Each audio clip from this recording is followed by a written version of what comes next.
gonna check in the box and pick questions out several times for the next 2 hours.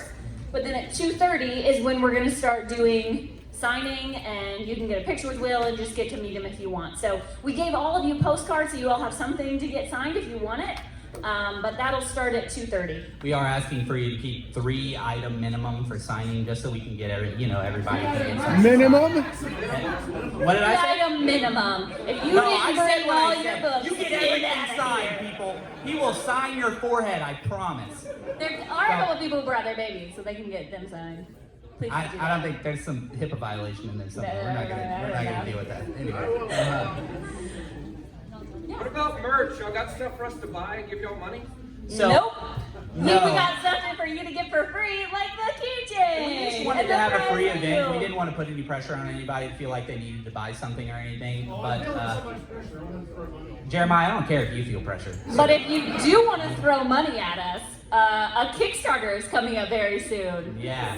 So we have our next Kickstarter that's launching mid to late next month. It will be. We're in September. It might be happening this month. Man, I should really think before I get up here and somebody puts a mic in my hand. That's why there's 2 of us. So Teamwork. I've only had half of my coffee so far, so I'm impressed that I'm awake. So late next month, mid next month, this month, and it'll be for books 4 through 6, leather bound to the Cradle series. So we are going to have only those. We aren't going to do hardcovers and soft covers this time, because we will have those out through distributing through Barnes & Noble and big box retailers, potentially before we fulfill the actual Kickstarter, which has been great. Yeah. It's been a really cool journey. As a lot of you know, one of the reasons we first did a Kickstarter is to have enough income to do a big print run to where we could get in Barnes & Noble and stuff, and that we're in it.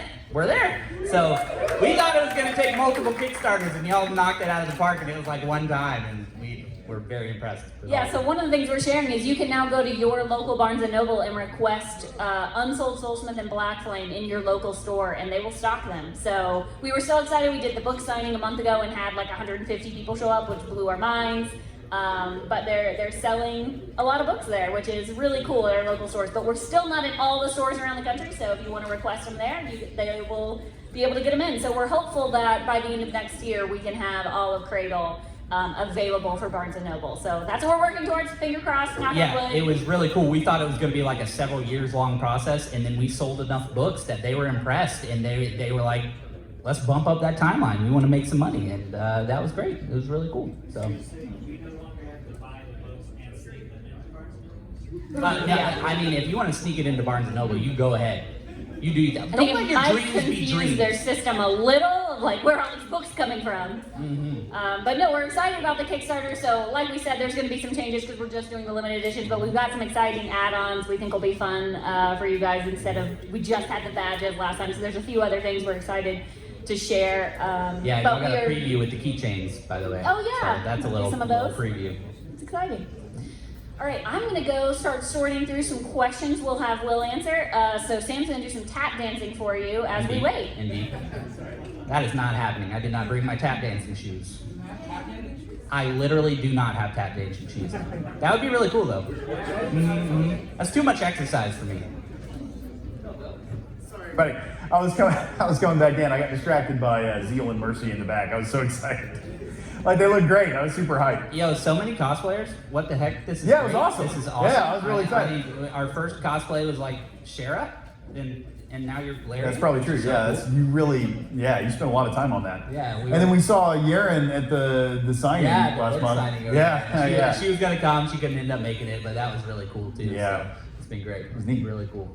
I don't know. I'm looking at the schedule. Don't we have like cards? Huh? Is that what we're doing right now? Yeah, Rebecca's. I don't know what we're doing. Sorting through it. So hi everyone. I don't know what the part. Okay, great. Oh, good. We got some cards coming up. All right, Hey, great. Dad, this is our dad. So upcoming. Hey, Dad. This is my dad, Billy. Everybody say hi to Billy. Hi, Billy. Yeah. All right. So we have done questions in the past, and one of the hard things about when you call on people live is then they have to ask the question. I have to then understand the question.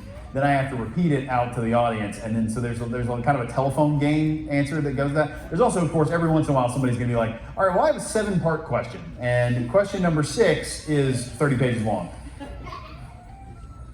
So the cards help with that. The cards also give me a prop. So what we're doing now is I'm going to answer some of your questions that you wrote down on cards, and they were filtered through. So let's hope that none of these are intensely personal questions. Actually, it'd be kind of funny if they were. Let's hope they're all intensely personal. I don't know, didn't you pick them? No, Rebecca did. Okay, Rebecca. She doesn't like to embarrass you like I do. They are all intensely personal. Love you. All right. So we have, first question, your humor is great throughout the book. I promise I didn't add that line myself, it's really on here. Which character's humor do you most relate to?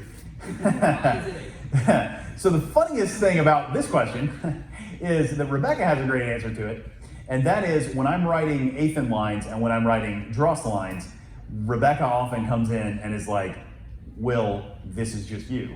And I'm like, yeah, those are the easiest characters for me to write because the jokes are just so easy. They just keep coming. So my favorite humorous character to write is Ethan, of course. It's so easy. I could just sit there and do Ethan humor all the time. When I was originally writing, there's Ethan again. When I was originally writing the captain, I wanted Varric to have like a really more of a flippant, knowledgeable vibe, which you guys, Jujutsu Kaisen, more of a Gojo kind of vibe, or like an early Dumbledore kind of thing. And the problem is, he just kept coming across as Ethan. It was just Ethan. It was Ethan the whole time. And so when I was writing him, I kept being like, this is just gonna be Ethan again. So I didn't want to write an entire series just narrated by Ethan, so I had to find a unique voice. This pile of cards is mysteriously growing. It's like a magic trick. Well done. All right. 6 or 7-fold mage, I'm confused now. I understand that. Varric, for most of the book, was also confused. That's a big thing at the end. So the idea is that he has lived 6 lives, but then, of course, at the end of the captain, it's revealed that it's kind of more like 7. So that's sort of the thing at the end of the captain. It will get explored later. Bottom line is, by the end of the captain, he has access to 7 magics. But it gets more confusing because one of them is locked. So it's 6, but it's also 7. You're welcome. All right, there's the same card I already read. Okay, I love how you developed so many deep and lovable characters in Cradle. I swear, guys, I'm not making these first. Okay. Oh, Sam. All right, I'm being signaled. I'm being professional. I'm not checking my phone up here in front of these. There's a lot of waving going on. I'm gonna go ahead and keep reading. I love how you developed so many deep and lovable characters in Cradle. I promise I'm not making these up. How did you create such a wide range without compromising the quality of the characters? And Anna C. asked that question. Thank you, Anna, wherever you are. Yeah. Thank you, Anna.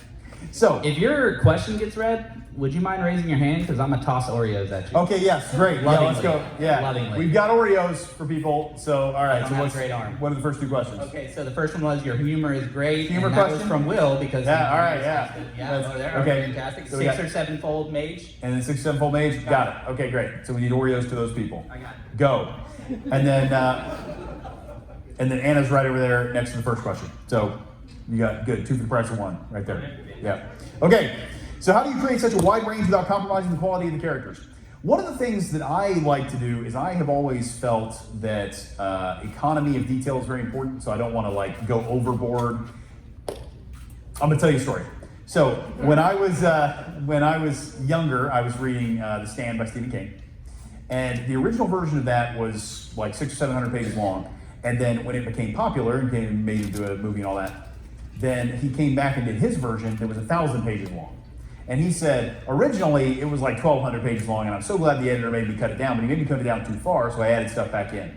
And so I was reading this version, having already read the original version, and I went, all this crap you added in was terrible. Why did you add this back in? Your editor was right.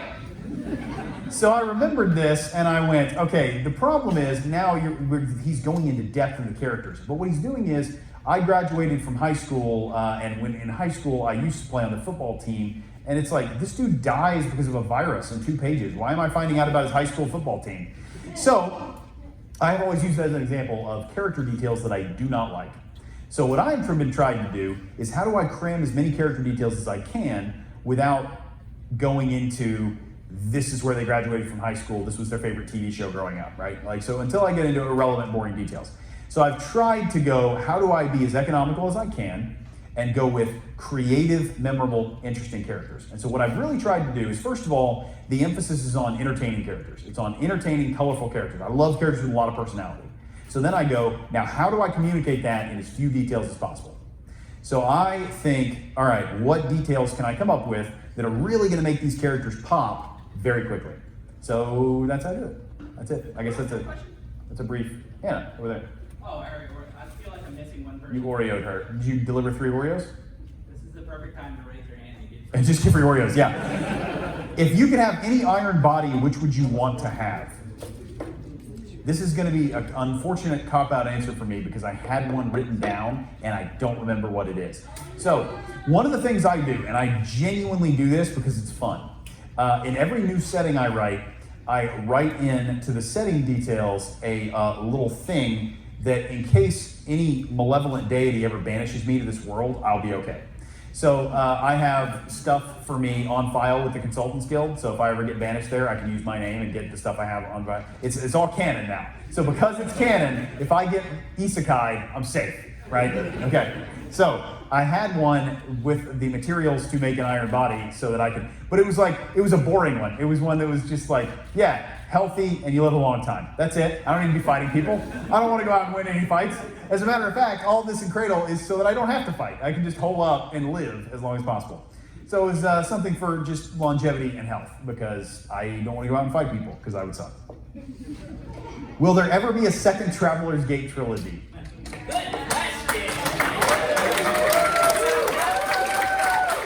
Who asked this question? I blame you. Everybody was the real answer, yeah.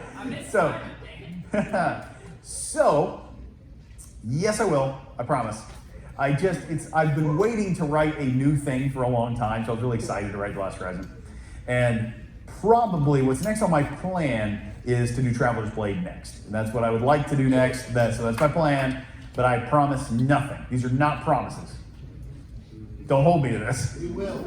I know you will. I know. Even if I didn't say it, you were going to hold me to it. All right. Will you make an official map of Cradle? If so, what about your other series? All right. Who asked the map question? All right. That was a great question. But what you don't know about me is that I hate maps. I hate them. Maps are my bane. They are my kryptonite. And here is why. I am the world's most directionally challenged person. I could not navigate my way out of this room. So, as a result, I always hate having to try and figure out where things are on a map, even as a reader. So when I'm reading a book and then people are like, they went from here to here, and I go and look at the map, my brain just overheats. So as a result, I do make maps for me, for my presence. So there is an official map of Cradle. I have it, and I do not show it to anyone. However, when fans have made up they've read what's in the books and they've come up with their own fan versions, those actually do end up being pretty close. So they are. So I have a map, but I don't want to release it because I hate maps. And then We're going to peer pressure them into it eventually. They're going to peer pressure me into it eventually. Yeah. That's, yes. Oh, these in a box now. Yeah. We're getting shuffled up. Shuffle. All right, good. Now I'm going to pull these out blind. How much wood could a sacred woodchuck chuck if a woodchuck was an overlord? That's a great question. I made sure this one got included. That's a great question. Thank you, Garrett. All right, yeah. 1,000 cubic meters. All right. Wait, I have one in my pocket that's really important for me to answer. Oh, you got one. Someone asked, Oh, we're taking who is turns your now. preferred bachelor or bachelorette in Stardew Valley? Now, I know what you all are really here for is the Stardew Valley conversation. So I just want to answer, I can't pick one, but the answer is Harvey. Hey, Rebecca, how many times have you reached perfection in Stardew I Valley? don't know if I want to answer that. I want you to answer that. It's been 7. 7 times. Let me be clear. Rebecca has 100%ed the game of Stardew Valley 7 different times. I had to do each farm to perfection. So that's what I did. Thank you Yep. for the pathetic applause. Yeah, there's the applause. I'm not proud of it either. I basically didn't read books for about 2 years, and I was like, why have I read so few books? And I was like looking at my hours and starting, and I was like, that answers That it. answers the question. All right. By the way, my answer is Abigail, obviously. I did dress up as Abigail And she yesterday, dresses so that should have Abigail been my this answer. week, so she I just want to she be also her. has good taste. That's right. So, how does refining work? We know what makes a good soulsmith, what makes a good refiner, or a great one. Oh, that's a great question. Who asked that great question? So we can get, yeah. Hey, yeah. All right. I was not prepared to give a full answer to this question. However, we were originally going to explore it in Cradle. And as a matter of fact, I may have released this, I don't remember. But I wrote an early scene in Black Flame of them starting, the refiner from the Aurelius family, and he started to learn refining. And the idea was going to be that this had to do with if you were on a fire path, and then you could, refine the ingredients used in flame, and then the property of the fire you used would then imbue some of that into the elixir or pill or whatever you made. And so then that was going to tie into black flame, of course, right? So that was initially the answer. So what qualities were best in a refiner were a strong spiritual sense, fire path, and really good, fine, refined modular control, right? So then that was going to be the part that Lyndon was going to have problems with. So that was the original idea, but we ended up not going into that because we spent time on soulsmithing instead. So there you go. That's the answer. Yeah, woo! Refining! Refining! It doesn't literally have to be, no. So that was actually one of the things that they were going to believe in the Black Flame Empire, was that it had to be a fire path, and then you were going to get onto more advanced versions of refining, and then you were going to get out of the Black Flame Empire, and the sacred artists who knew what they were talking about were going to go, no, it doesn't have to be a fire path. What are you talking about? And so like the sword sage was on a sword path, and he was right, yeah. So and he was a great refiner. So very clearly, it is not required to be a fire. So that was going to be the advanced answer, right? Because people in Black Flame Empire don't even really know what soul fire is. So there's a lot of, anyway, there's a whole thing. It was a whole plot line that I planned. So yeah. By the way, if you do still have additional questions that you haven't been able to get in the box, there's more index cards at the table back there. And during the break, I will go grab them and sort through them again. What is the relationship between subspace and the void? All right. So as you may be aware, in the Last Horizon, there is the dimension they use for hyperspace travel is subspace. So presumably from the name, below regular physical space. And it is a rainbow swirly dimension that kind of drives you insane if you look into it too long.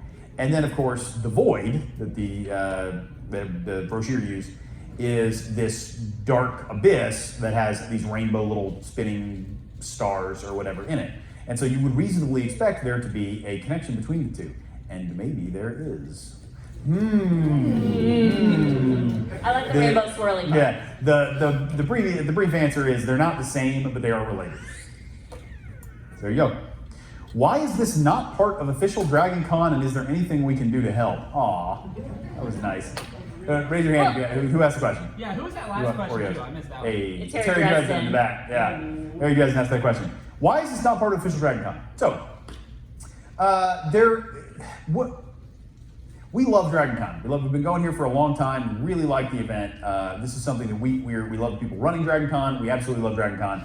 And it's neat to be associated with DragonCon. And we do a lot. We've done events in the past that are associated with DragonCon. But we kind of just wanted to do our own thing. So when we go through them, we have to work with their scheduling and a lot of times they're making stuff happen at the last minute, or they're putting me on a panel with 5 other people. And I know what I was thinking was, look, it's cool to be on a panel, and it's neat to have a panel to send people to, but if it were me, and I was going to the event for an author that I wanted to hear from, I would want to hear from that author, right? And I don't want to hear from 4 other people I don't know. So it made me go, oh, okay, well then why not I'll give them more space, and I'll have more space, and just split off and do my own thing. Now, I did not expect it to be like a full event, like what we're doing today. So I was evolving it to be, what we did at first, and some of you guys may have come to this, is we had like 20 people in the lobby of my hotel. And so I was just like, yeah, let's meet about the hotel, and then we'll just talk for an hour. It's also crazy because Will and I started coming for fun like 10 years ago. We were looking for what a brother-sister vacation we could do. Sam wasn't invited. Invited, I just didn't want to be around you guys. Yeah. That's actually more accurate. 10 years ago, Sam. Yeah, that was. Yeah. But we started coming for fun, and it was crazy though. After he wrote House of Blades, we like ran into people who had read the book for the first time, and we were like, "Oh my gosh, this is wild!" Yeah, that was Garrett over here. years. I asked a question in a panel, and I was wearing a Crimson Vault shirt, and Garrett was like, "Did you write that?" I was like, "Yes, I did." So it's just been neat over time. We've met up with more and more people, but eventually, like you said, it's been a very intentional decision to go, what kind of event do we want to run? And so do we want to try and pursue that event through DragonCon or on our own? And we like the idea of doing it on our own, being So able to one have of the this other 4-hour things- thing with all of you at one time. One of the other things we like being able to do it on our own, now that it has slowly grown into a large event, is it can be free, right? You don't have to have bought a DragonCon badge. So anyway, that's the answer. And what can you do to help? You are helping by being here, so thank you. I appreciate it. Yeah.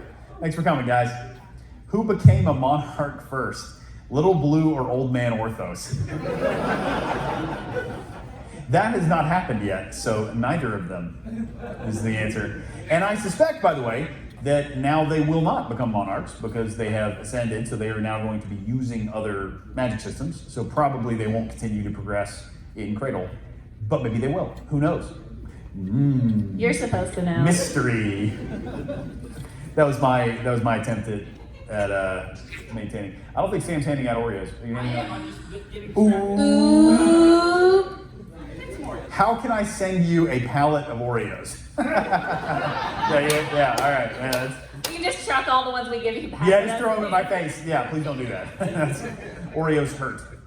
They, to congratulate me for hitting, what was it, #1 on Amazon for the first time, they dumped a bucket of Oreos on my head instead of a bucket of Gatorade, and it was painful. It hurt. Those things they are not a liquid, they are a solid. It was worth it. The what? Didn't answer the question. How can I send you a pallet of Oreos? Come see me after. That's right. Yeah, you got to back a truck up to my house. Which comic book villain would have the easiest time overthrowing the Abaddon? Okay, my personal answer. Which comic book villain would have the easiest time overthrowing the Abaddon? Dr. Doom.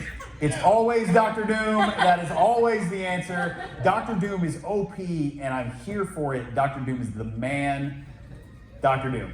I don't want to. I can't get started on. Two on people Doom. here really love that answer. I love Doom, and I am super waiting on a film version of Doom that is anything close to the comic version. And I'm like, they need to give him the Thanos treatment. Like, this needed to be, clearly, they don't know what they're doing in phase 4 and 5. So let's have phase, sorry, this is getting too, I'm getting into my whole thing. So let's have phase 6, just bring in Doom. I don't care what else you do, just do Doom. I know you've already ruined Reed Richards, it's fine. Do an alternate universe version of him, put Doom in there. I'm going off on this, I need to stop. It's Doom, it's Dr. Doom. Doom is the coolest. If you do not know anything about Dr. Doom, no, you tried to cut yourself off twice. Who asked the You're still comic going. book villain? Was that, are you the one who asked the question? Oh, I didn't ask the question. I No. was like, Doom not boy. Yeah, no, right, he's the man. So, if you don't know anything about Dr. Doom, he's the villain of the Fantastic Four. If all you know about him is from the movies, you don't know Doom. He's amazing, and he's the science super genius and and magic. That's his power set. Is science and magic. It's so anyway. He's the coolest guy. All right, that's too much. When did you know what icons the team would unlock? Oh, that's a great question. So, what I do, especially when I'm planning ahead, when I'm planning in advance, obviously, as you know, I did have many of the events in Cradle planned out ahead of time. It's clear. One of the things I do is I set myself landmarks and I set myself themes to work toward. So I knew who the characters were, and I knew what their arcs were going to be, and I knew who they were going to turn into. Now, did I know exactly how and when that was going to play out? I did not. But because of that, I kind of knew what sorts of icons the characters were going to unlock because I knew where they were going, right? I knew what they were headed toward. So I already knew that what sorts of icons they were going to be. So was it going to be specifically this icon or that icon? I could flex on that, right? But it was always going to have the right meaning. So that was does that make sense? You guys, yes, no? You can give me that. All right, great. So that was when I set where I'm going. I said I know who this character is going to become, and since icons reflect that, I kind of knew where they were headed. But one of the things was when I had known the icon system pretty early, but I didn't know exactly how it was going to work. I didn't know that I was going to use the term icon. I didn't know how exactly specifically it was going to manifest. But I had the principles of the system down very early. So because of that, I kind of left some of this stuff open-ended until I got further in. Because I wanted to go, if I have to change the terms or some of the core principles and stuff, I can, right? I have some time to flex. So that is the icon answer. There you go. Is there one you decided the earliest? I don't even want to read this next question out loud. That's why I kept it. I can see that. How many red peppers would you eat for charity? Will really loves all food, but if there is a red pepper on the can't plate do red next peppers, to anything man. else, he's like, And I'm talking about, vampire and I'm not garlic talking item. about spice. It's red bell peppers, like red peppers. For some reason, yes. Okay, so I've heard that there's like some enzyme in red peppers that some people like taste as poison. I do not know if that is true, but if it is, that's me. That's my thing. so if I'm making food I don't want him to eat, If I just saute smell some red peppers in peppers, there. it's like I smell death. Red peppers are the worst. I hate red peppers. So how many would I eat for charity? I don't know, I guess we'll have to never find out because I won't do it. We will do a different thing. I'll eat Oreos. I'll eat Oreo flavors I don't particularly like. There are some. I mean, like mint Oreos. I'm not a big fan of mint Oreos, which is I know a lot of people love them. Not me. Who am I tossing Oreos at for that question? Oh, it's up here again. Oh, let's go. All right, I think he's already got He's Oreos. gonna get all but the Oreos. These guys, yeah. Will you write a short story set 100 years in the future showing how the people of Cradle remember the death of the Dread Gods? Here's an interesting answer to that question. I hope it's interesting. My original idea for Cradle was, so this was way back in the early parts of the series. My original idea was that Lyndon's final boss was going to be the people of Cradle itself, right, the monarchs. So effectively he was going to be fighting against the established rules of Cradle. And then what was going to happen was after he won, he was not going to be aware of any urgency in the heavens. So he and Yaren and them were going to go, we accomplished our goal, we're going to settle down for a while, and they were going to live there for decades. So they were going to live in Cradle for basically a regular lifetime in Cradle. And so then because of that, it was going to establish a sect and a family and establish how the people of Cradle think about them and the legends they tell and all that kind of thing. Well, then as it grew, as it became clear that they were going to have to interact with heavens a lot faster than that. So I was aware of that many books ago, like 3 or 4 books ago, but that was the original plan, was we were going to see all of that. So now I really would kind of like to go, what do the Cradle myths say? What are the sort of like things they carve on the labyrinth now, or where the labyrinth used to be? And that sort of thing. I would like to see all that. That'd be neat. I would definitely love to explore that in a short story. But it's always hard to find space to write short stories because when I'm writing short stories, I am not writing novels. What's up, Rebecca? That's what I was going to add, is how much you always talk about wanting to write more short stories. So Somebody many asked that ideas question for short earlier, stories I have. But it's just, ooh, are we going to be working on you writing a book or writing more short stories? And we always land on book. Yeah. Oh, Sam's getting a mic. Here we go. So we were talking 2 days no. ago, 3 days ago maybe. I about wasn't gonna tell what- the story. Yeah, I'm telling it to throw you under the bus. So we were talking about what selection from. Dude, we have a whole box. Anyway, we're talking about what selection from the engineering is going to read, and Will just casually mentioned, yeah, I was thinking about writing like a 2,000-word short story that ended with all the Cradle characters like coming and interacting with the Last Horizon crew. And I was like, why would you tell me this right now? I need it. I want it.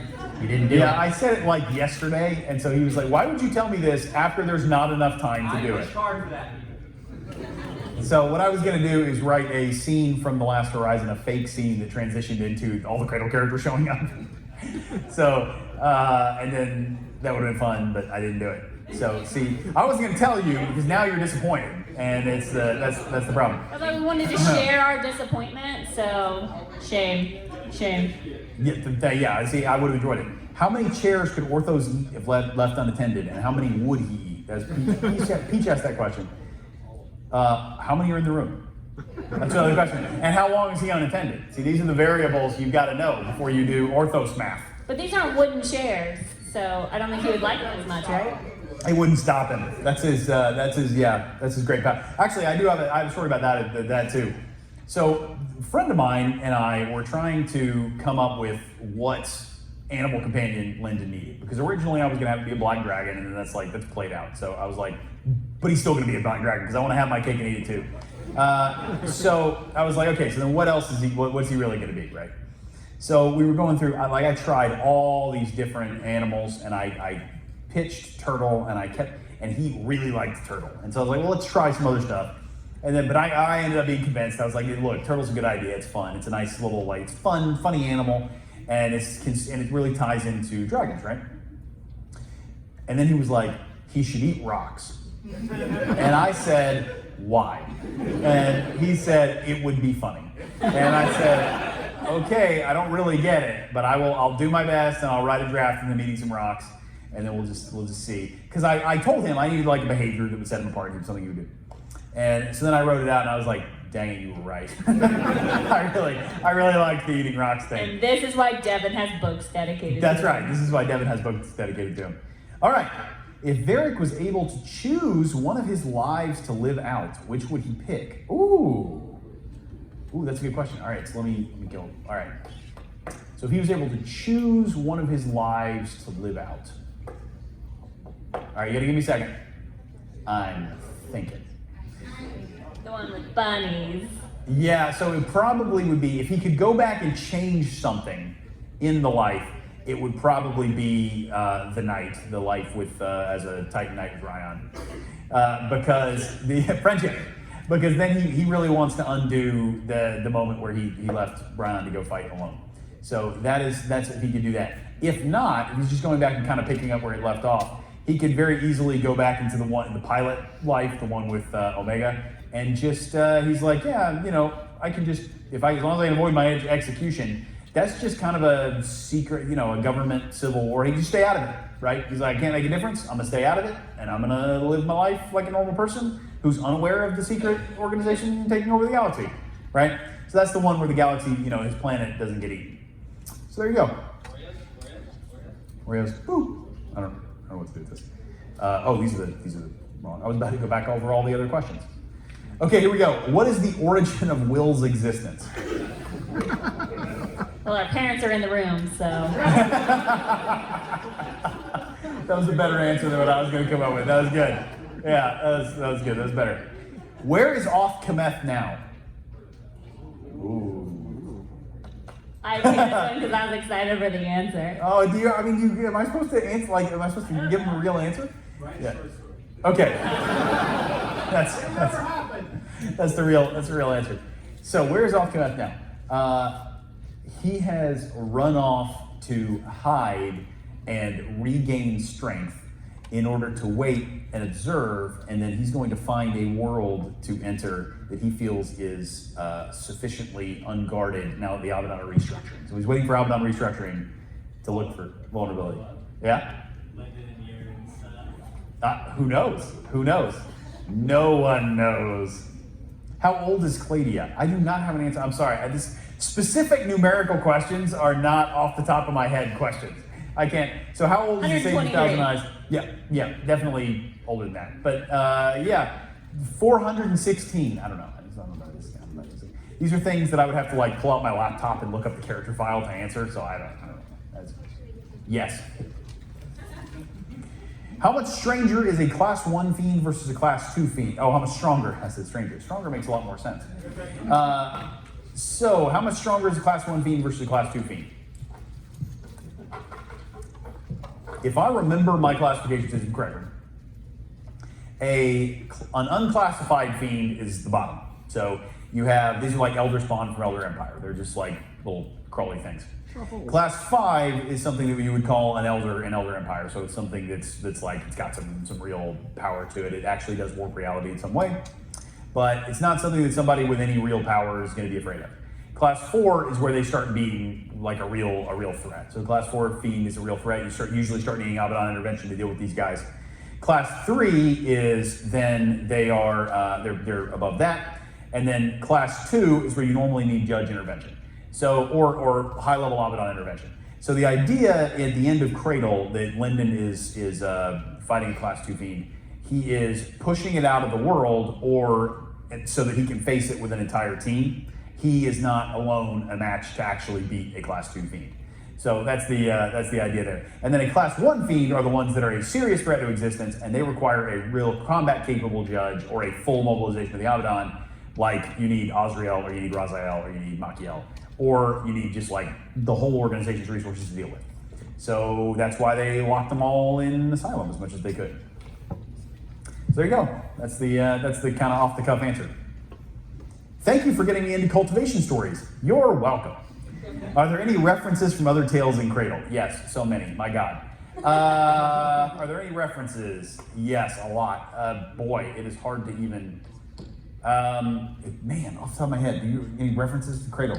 No, what I love is how many Desolate I Air don't for sure. pick up because he's like, this is a video game I played 10 years ago that has this one thing, and then every now and then a fan will be like, was this a reference to this game from 10 years ago? And I was like, you're the first person who got it! And he's so excited. Yeah, and so then of course you have stuff like, Orthos about to say hey, it's Zagreus again. Hey, how's it going, man?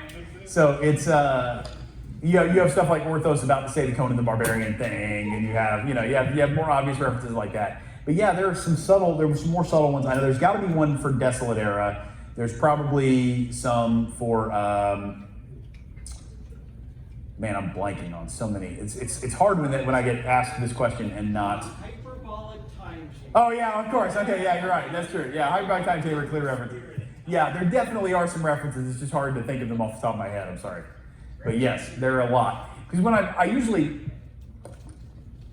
don't throw them in with a lot of design. I throw them in when I'm like, and then I forget. And so then when somebody asks me later, like, was this intentional? I go, oh yeah, yes it was, but I don't remember writing that. Be careful, the chairs are fighting Oh, back. that chair broke. That is insane. Orthos has already gotten to that chair. Orthos is already there. Are the dread gods a purposeful analogy for the dangers of the pursuit of riches? I wouldn't say they're an analogy for the pursuit of riches so much as they are, and they're not really an analogy either. They are sort of a consequence of, this is what happens when you, this is the dark side of what Linda and the Aaron are doing, right? So this is personal power and advancement at the cost of all else. And so the idea was that when you get to the end of this path, if you really have walked it all the way to the end, now you have to ascend for the sake of everybody else, and you have to move on. So that's kind of the sacrifice you have to make when you've gathered all this power to have influence over the world, and you have to now move on because that's the responsibility you now have. And it's also one of the reasons why there are people in Cradle who aren't 10,000 years old, right? Like eventually you have to move and leave, among other reasons. But the people who don't, and they stay and they don't pay the price for what they've done, they now cause imbalances for everybody else. So that's really the themes that were going on there. That's the ideas I was exploring, is what happens when you are advancing but only for your own sake, right? Dread gods. I thought you were just going to say they're an analogy for giant kaiju monsters. They are. It's more like that, yeah. That's usually Will's theme. They're an analogy Can I have for giant monster fights? me liking kaiju fights. Kalyani? This is not my question, but Hmm? another follow-up question. for Okay. the gods. Are they, if you match them with any of the fiends, what class they will be? Oh, that's a good question. So she asked if you match the dread gods up with class fiends, what class would they be? I think 3. I think class 3 is right where they would be. So that's it's not a perfect analogy because they're not fiends. They are a part of the natural order of Cradle. So they don't warp reality by being around. They don't start causing local logic to decay, all that stuff. But if we're talking in terms of how much it takes to take them down, probably about class 3. Yeah. Did you have a question, Rebecca? Oh, you were tossing in my box. All right. It's the same things, Dad, for the water. What character or plotline or both would you like to spend more time on? What character or plotline would you like to spend more time on? More angry. That sounds like it's probably an easier question than I feel like it is. More of the family. More family. More with the family. No. There are a lot of things I would like to have explored more, so that's an easier question for me to answer. So there are a lot of characters that I would have been cool to see. Like there's a lot of times where I'm reading through and I'm thinking, oh, it'd be neat to have done that. But I can think of almost everything. So it's like Fisher Gasher, would that have been cool to see? Yeah, that would have been cool to see. Would it have been cool to see the other people from the Uncrowned King tournament? Yeah, that would have been neat. Yeah, there's always stuff. There's always ideas. So. Oh yeah, there actually were several things I cut for Yan Chomei. Ooh. Yeah. Where did Fisher Gasher go to high school? That's a great question. Yeah. So whenever I think of what I'd like to spend more time on, that's the thing. That's what's hard about this is I feel like I could spend more time on almost anything and enjoy it. So that's the real answer. So is there anything that I'm like, man, I really wish I'd gotten to spend more time on that? Not off the top of my head, unless I've mentioned anything that you guys remember. No, but one of the things I remember you saying when you finished Cradle is like, oh man, this is exciting, but the rest of us are sad. We're saying goodbye to our friends, and Will's like, I'm not sad. I can go back and see them anytime. Yeah. And I'm like, I'm mad at you, but that's so wholesome. Yeah. They were describing this like, look, I gotta say goodbye to my friends, and I was like, that's how I feel when I close out when I finish reading a long series that I really love. I feel like I'm saying goodbye to my friends and I'm leaving them. But then I expected the end of writing the end of Cradle to be very bittersweet. It wasn't. It was just sweet. I liked it. It was cool. Because I'm going, yeah, it was neat. Now, the only bittersweet part is I really liked Cradle. I liked writing Cradle. But leaving my friends behind, it didn't feel that way. Why? Because I can go write new stuff for them anytime. Yeah, if I want to know how they're doing, I can just go do it. Yeah, I can go visit. So it sucks to be you guys. How would Dross describe Travis? Dross would talk about what an impeccable voice Travis has, especially when he's speaking for Dross. So that would be. Can everyone just check out Yaren at the back there? Because Hey! what the heck? Oh, you're awesome! Sorry for putting you on the spot like that, but it's too cool not to shout that out. That was great. So, hi Will, heart smiley face. Heart smiley face to you too, stranger. When you look back to when you began Cradle, is there a character whose path aligns well with how you envisioned it? Anyone who stuck around that you didn't expect? These are hard questions for me to answer because they feel like they require me to think back like a lot. So I'm just going to kind of answer to who, yeah. So who do I, off the top of my head, there's a couple things that I immediately think. One of them is Orthos, I expected to die. So I expected to kill Orthos just because he is the, yeah, I know. So he's the, I know, yeah. So he's the mentor character, right? Who's already older, he's already ended his rope, he's already all these things. So I expected to kill him for effect. And I didn't, because the more I had him around, the more I liked him around. So I was like, well, I don't want to lose him. And also, there was nowhere to lose him that wouldn't make the tone a real downer. Yeah, so I remember at the end of Underlord, when Orthos leaves, my mom is like weeping and sobbing while reading the beta draft, and normally I'm right there with her. And I was not sad because I just knew at the beginning of the book, I was like, this is the book Orthos dies. He's dying here. I'm Yeah, so he's prepped for definitely it. not. I'm emotionally prepped. I'm ready for this. And then I was like, he just left? Yay! So the Thanks, character whose path most aligns with how I envisioned it was, Lyndon's was pretty good, and Athan's. So those were the ones that I was like, the progression, they really did kind of land right where I was aiming. So one of the moments I'm most proud of is the end of Winter Seal, and for a lot of reasons. And one of them is, the reason why I'm proud of it is it was very complicated, and I feel like it landed really well together, and I feel like it's concluded several elements in a satisfying way. So when you have that thing where you do both you were expecting Yaren to get Sage, and you were expecting Lyndon to get Harold, and then you kind of do the twisty twist at the end. I enjoyed that, the twisty twist. That's the author term. That's what they teach you in grad school. Is this whole class, the twisty twist, 3167 was the name of that class. And that was cool, but then you got the thing at the end with the Winter Steel badge and it going back to Lyndon's entire journey. That's the kind of thing you can do when you know where the journey is going the whole time and you're in it. And what people think is that they have to have the whole really elaborate plot. They know how I plotted out all 10 books. Okay, don't do that. It's ridiculous.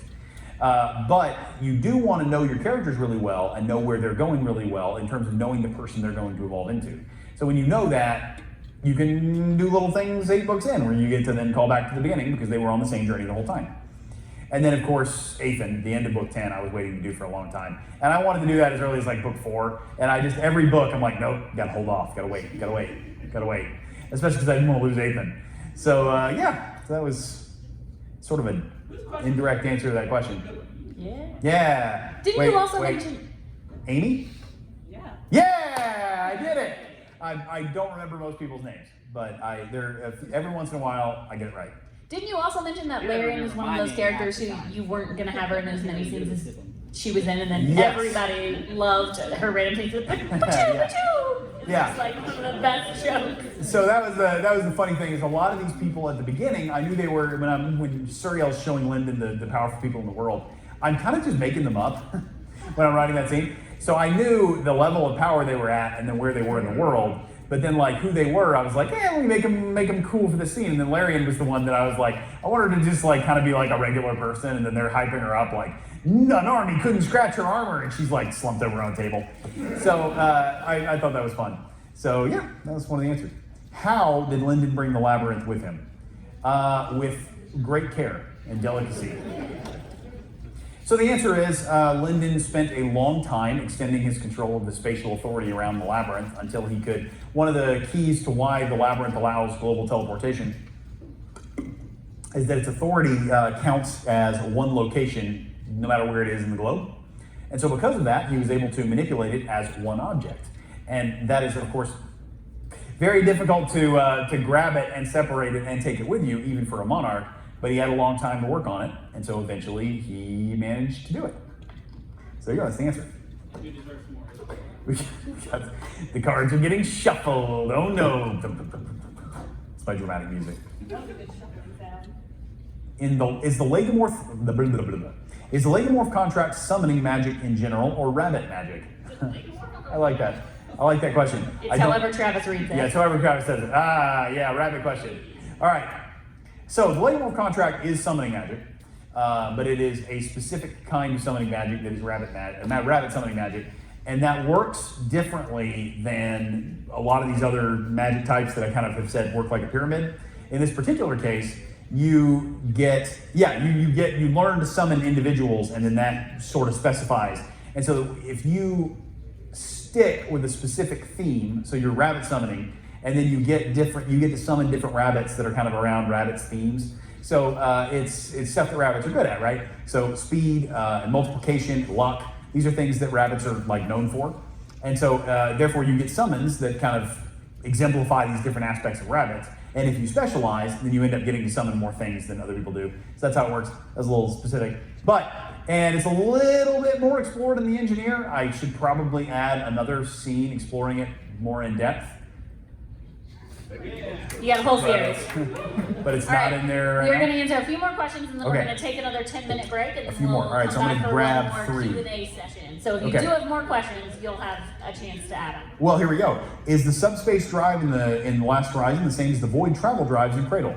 Not exactly the same, but similar. See, we sort of hit on that already. Perfect.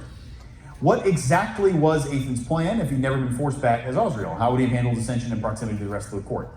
So he would have just ascended. So that was his actual plan. Like his plan A was just ascend with everybody else as like a new person. So eventually that plan does unravel eventually. Like eventually they're going to know who it is.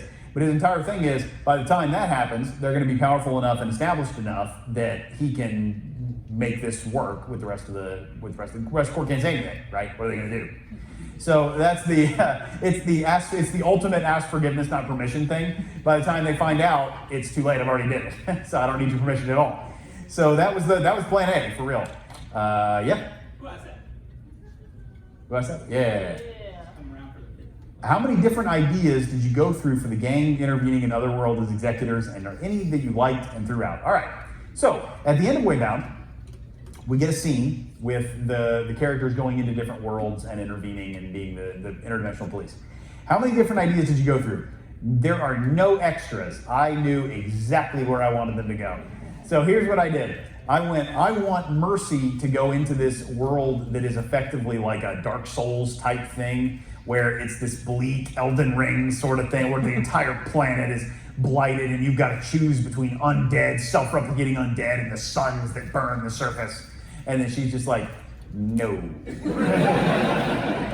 Nope. We're gonna just go ahead and hard turn away from that. This place is terrible. So that's I wanted Mercy to do. I wanted Yeren to get the generic isekai summon, because if you're summoning an overpowered hero and then it ends up being Yeren, right? And she shows up and she's just like, yeah man, I'm not gonna fool around with all this like isekai adventure stuff. We're going. I got things to do. We're gonna go kill this guy, right? So that's I really wanted to do that, and then I really wanted Zeal to have the thing. That was my favorite. I really wanted to have Zeal to do this thing where he really wants to go to this isekai adventure where he gets like this hopeful thing, and he gets there and they're like, we need someone to do paperwork. And he just did that. Yeah. So so I had no extra ideas because I knew right where I wanted those to go, but I could have come up with a lot of those. I could have done that all day. So people are asking if there's anything you wanted to write and didn't. That's it. I could have written a million of those. Who do you like more, Yeren or Lyndon? I mean, Yeren won the Underground King tournament. That is not a reflection of who I like more, dang it. So what's kind of interesting is people ask like, who I like, as in like who I gave favors to or whatever. And that's not how anyone designs stories. So it doesn't function like that. But when you're asking who I like more, the thing is, I probably wouldn't enjoy hanging out with either of them. Like There's no hanging out. That's Do you right. want to train with them? They're very serious people. So I feel like they were like, why aren't we having this conversation at the gym? And I'm like, all right, goodbye. So that's kind of how that. Yeah, I don't feel like I would vibe with them real hard. I'm like, yeah, you go do you. I'll keep making your lives miserable. So. All right, so yeah. we're gonna take another 10-minute break. Will's gonna go drink some water and rest Yes. his beautiful, beautiful voice. Beautiful voice.